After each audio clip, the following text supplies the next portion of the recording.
அன்பு தமிழ் உறவுகளுக்கு இனிய திருக்குறள் வணக்கங்களை இனிதே உரைக்கின்றேன். நான் உங்கள் மூவேந்திர பாண்டியன்.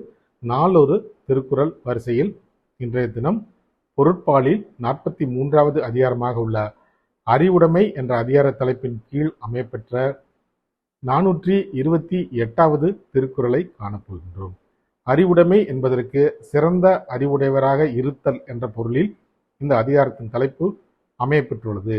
இப்பொழுது 428வது திருக்குறளை காண்போம். அஞ்சுவது அஞ்சாமை பேதமை, அஞ்சுவது அஞ்சல் அறிவார் தொழில். அஞ்சுவது அஞ்சாமை பேதமை, அஞ்சுவது அஞ்சல் அறிவார் தொழில். இத்திருக்குறளுக்கான பொருளினை இப்போது காண்போம். அஞ்ச வேண்டியதற்கு அஞ்சாமல் இருப்பது அறிவின்மை ஆகும். அஞ்ச வேண்டியதற்கு அஞ்சி நடப்பது அறிவுடையோரின் செயலாக இருக்கும். மீண்டும் பொருள். அஞ்ச வேண்டியதற்கு அஞ்சாமல் இருப்பது அறிவின்மை ஆகும். அஞ்ச வேண்டியதற்கு அஞ்சி நடப்பது அறிவுடையோரின் செயலாக இருக்கும்.